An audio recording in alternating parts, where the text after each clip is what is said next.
Hi అండి, అందరికీ నమస్తే. Secret husband part 49.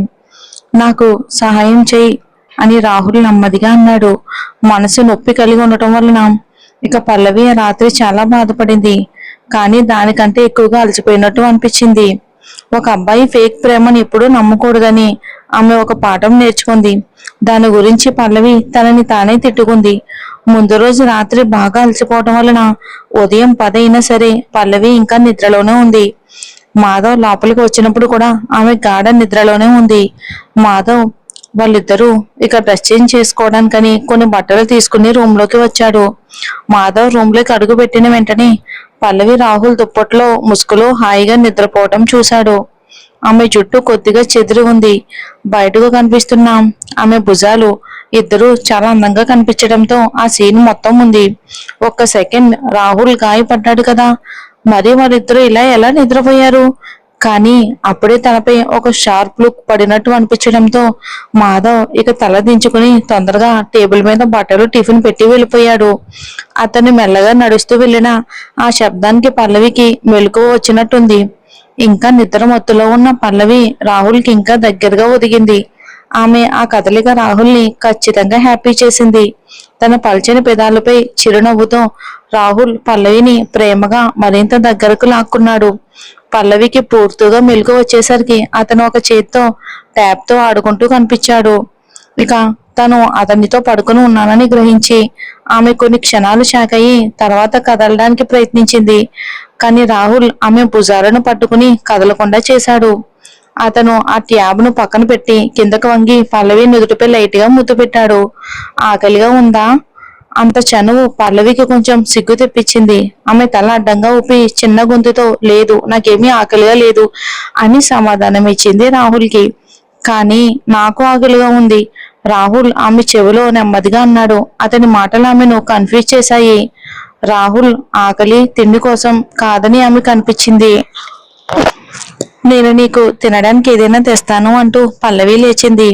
అప్పుడే తను రాహుల్ షర్ట్ వేసుకుని ఉండటం, ఇక తన డ్రెస్ నేల మీద ఒక కుప్పలా పడి ఉండడం గమనించింది పల్లవి. గత రాత్రి జ్ఞాపకాలు ఒక్కసారిగా గుర్తుకు రావటంతో ఆమె ముఖం టమాటాలా ఎర్రబడింది సిగ్గుతో. పల్లవిని ఇంకా ఆట పట్టించడం ఇష్టం లేక రాహుల్ తన పని మీద దృష్టి పెడుతూ మాధవ్ ఇప్పటికే తినడానికి బట్టలు తీసుకుని వచ్చాడు అని అన్నాడు. ఇంకా ఎర్రబడిన ముఖంతోనే పల్లవి మంచం నుండి దిగి తొందరగా బట్టలు వేసుకోవడానికని వెళ్ళింది. వాళ్ళు తినేశాక ఆమెకు గుర్తొచ్చి ఈ బట్టలు తీసుకురమ్మని చెప్పింది నువ్వు మాధవ్ని అడిగావా అని అడిగింది. ఎంత అవమానంగా ఉంటుందో కదా. ఆమె ఇబ్బందిని గ్రహించిన రాహుల్ నేను పని మనిషిని బట్టలు తెమ్మని ఎంపిక చేశాను, మాధవ్ వాటిని తీసుకుని వచ్చాడు అంతే అని వివరించాడు. వచ్చేసారి నేనే నేరుగా నీ కోసం కొంటాను, నీ లెంత్ సైజు నాకు తెలుసు కదా. పల్లవికి నోటమాట రాలేదు. రాహుల్తో మాట్లాడడం గోడతో మాట్లాడినట్టు ఉంది. అతనికి ఆలోచించడానికి ఇంకేమైనా పని లేవా? పల్లవి వెళ్ళడానికని లేచింది. కానీ రాహుల్ ఆమె చేతిని పట్టుకుని దగ్గరికి లాక్కున్నాడు. నీ కడుపు నిండిందా అని మత్తుగా అడిగాడు. వాళ్ళు ఎంత దగ్గరగా ఉన్నారు అంటే అతని వెచ్చని ఊపిరి ఆమె చెవికి తగిలి ఆమెకు ఊపిరి ఆడనట్టు అనిపించింది. ఆ కడుపు నిండిపోయింది అని తడపడుతూ చెప్పింది పల్లవి. నిజంగానా? కానీ నా కడుపు ఇంకా నిండలేదు, చెవులు వేడెక్కుతున్నట్టు అనిపించడంతో పల్లవి పక్కకు చూస్తూ అయితే ఫ్రూట్స్ తిను అని బదిలిచ్చింది. నువ్వు తినిపించాలి, రాహుల్ డైరెక్ట్ గా చెప్పాడు. ఏ నువ్వే తిను అంటే నేను తినలేను, నాకు గాయమయ్యింది గుర్తులేదా?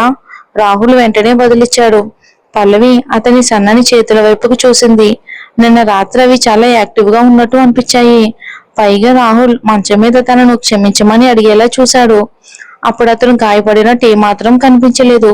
ఆమె చూపును గమనించిన రాహుల్ కొంటిగా తన వేళ్లతో ఆమెను పొడిచాడు. నిన్న రాత్రి నేను నిజంగానే అలసిపోయాను, ప్లీజ్ నాకు తినిపిస్తావా? నిన్న రాత్రి నచ్చితే వచ్చేసారి ఇంకా బాగా ట్రై చేస్తానని ప్రామిస్ చేస్తున్నాను. పల్లవి చెవులు ఎర్రబడ్డాయి. ముఖంలో ఎలాంటి ఫీలింగ్ లేకుండా అతను అలాంటి మాటలు ఎలా చెప్పగలుగుతున్నాడు? ఆపు. ఆమె ప్లేట్ నుండి ఒక ద్రాక్ష పండు తీసి అతని నోటిలో పెట్టింది. ఆమె రియాక్షన్ కి హ్యాపీగా రాహుల్ దగ్గరకు వంగి కానీ నిన్న రాత్రి నువ్వు ఆపు అని చెప్పలేదుగా మరి అని నెమ్మదిగా అన్నాడు రాహుల్ పల్లవితో. పల్లవి గుండె మరింత వేగంగా కొట్టుకోవటం స్టార్ట్ అయ్యింది తన మాటలకి. ఆమె తన మనసుని కంట్రోల్ చేసుకుని, రాహుల్, మనం విడాకులు తీసుకోబోతున్నామని నువ్వు మర్చిపోవద్దు అని చెప్పింది పల్లవి. ఆమె మాట పూర్తి చేయకముందే రాహుల్ తన పెదాలను ఆమె పెదాలపై నొక్కి సీరియస్ గా, నేను నా మనసు మార్చుకున్నాను పల్లవి, నాకు విడాకులు వద్దు అన్నాడు. పల్లవి నమ్మలేనట్టు కళ్ళు పెద్దవి చేసింది. ఒక్క క్షణం తన చెవులు ఏమైనా తప్పుగా విన్నాయా అని ఆశ్చర్యపోయింది. ఏం చెప్పావు రాహుల్? నేను నీకు బానిసయ్యానని అనుకుంటున్నాను పల్లవి.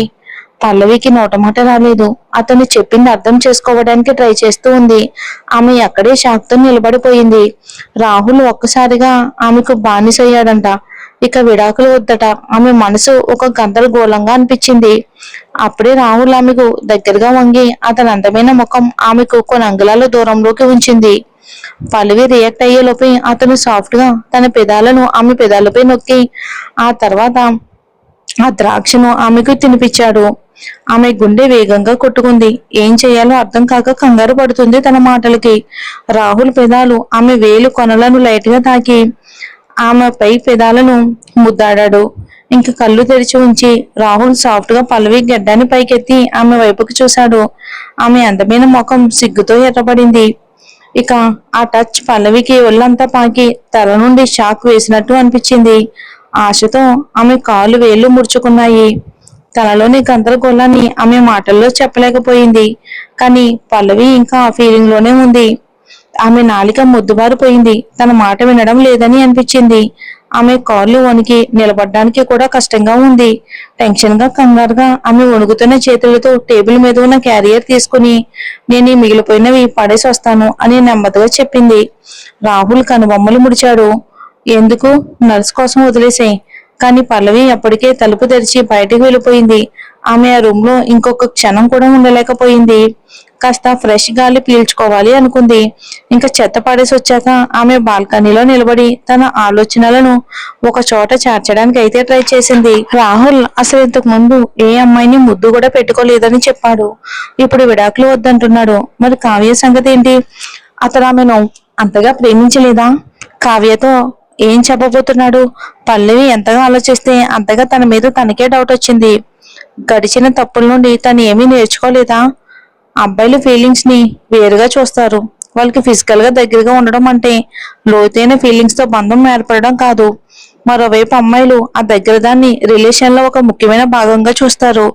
బహుశా రాహుల్ కేవలం ఫిజికల్ గా ఆమెకి అట్రాక్ట్ అయ్యాడు అంతే. కానీ లోపల ఎక్కడో ఆమె మనసులోని ఒక చిన్న భాగం ఇంకా లోతైన బంధాన్ని కోరుకుంది. ముఖ్యంగా కడుపులో బిడ్డ ఉండగా రాహుల్ కుమార్ ఛాన్స్ ఇవ్వటం సరైనదేనా? ఇక ఆలోచనల గందరగోళంలో చిక్కుకుని ఆమె రూమ్ వైపుకు తిరిగి వెళ్ళింది.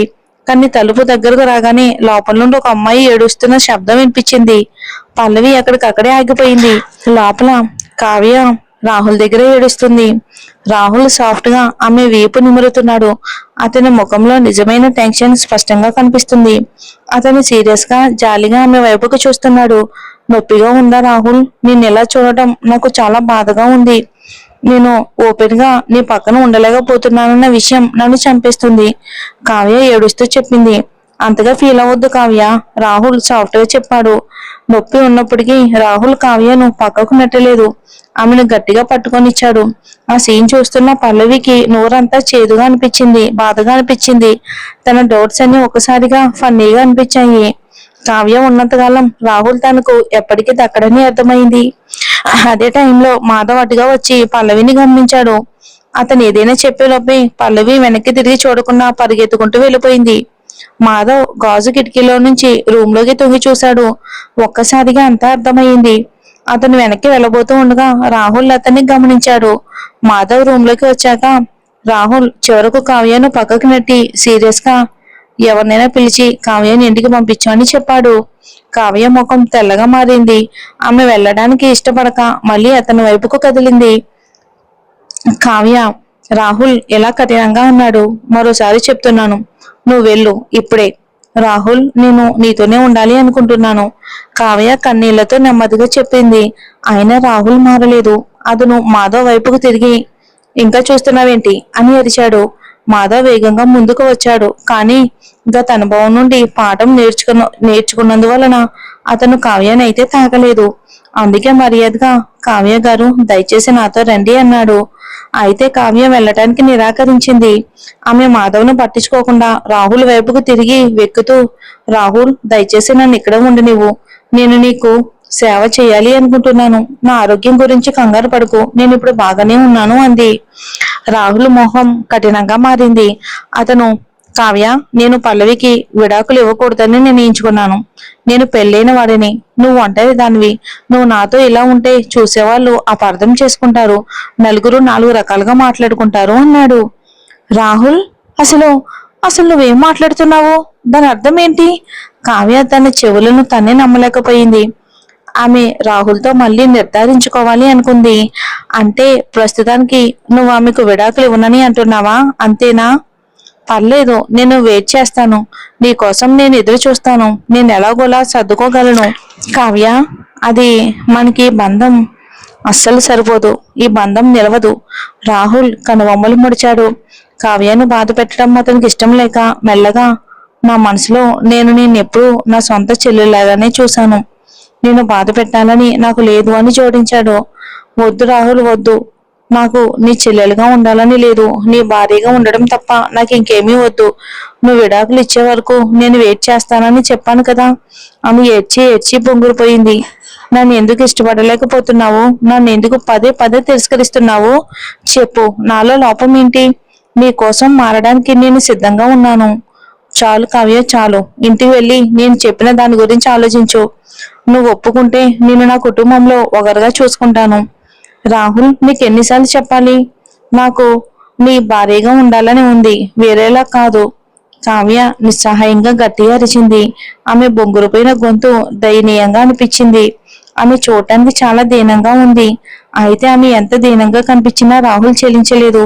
అతను కనుబొమ్మలు ముడిచి తేలిగ్గా, సరే, నీకు ఇష్టం లేకపోతే నేను బలవంతం చేయను. మనం ఇకపై కలుసుకోకపోవటమే మంచిది. ఖచ్చితంగా నేను అదే అనుకుంటున్నాను. నీకు డబ్బు ఇస్తాను, లేదా నీకు ఇంకేమైనా కావాలంటే కోరుకో, కానీ నన్ను విసిగించడం ఆపు అని అన్నాడు రాహుల్. రాహుల్ దృఢమైన ముఖభావం చూసి కావ్య మరింత బాధ చెందింది. ఆమె అతని చెయ్యి గట్టిగా పట్టుకుని గట్టిగా ఏడుస్తూ, రాహుల్, నువ్వు తప్ప నాకు ఇంకేమీ వద్దు అని అరిచింది. కావ్య, చాలు అని చెప్పాను కదా, కూల్గా ఉండు, హద్దులు తెలుసుకో. నేను నీతో మంచిగా ఉండడానికి ప్రయత్నిస్తున్నాను. నా సహనాన్ని ఇప్పుడు పరీక్షించకు. రాహుల్ తన కోపాన్ని అదుపులో పెట్టుకోవటానికి చాలా ప్రయత్నించాడు. కానీ కావ్య మొండితనం చాలా శృతి మించుతుంది.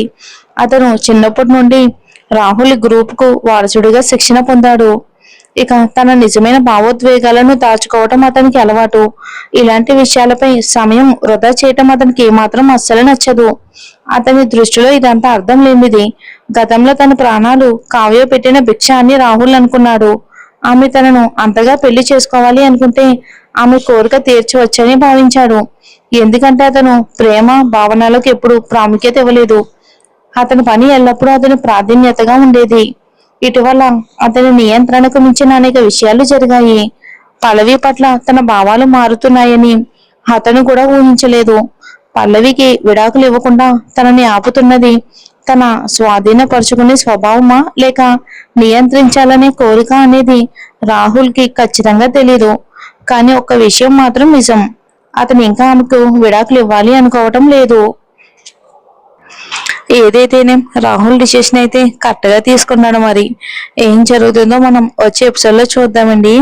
Thanks for watching. కావ్య అమ్మ ఈ రోజంతా ఏడుస్తూనే ఉండు, మరి ఎపిసోడ్ అయ్యేంత వరకు చూద్దాం మరి కావ్య నెక్స్ట్ ప్లాన్ ఏంటో అనేది. పల్లవి నిజం తెలుసుకోకుండా వెళ్ళిపోయింది. అయ్యో.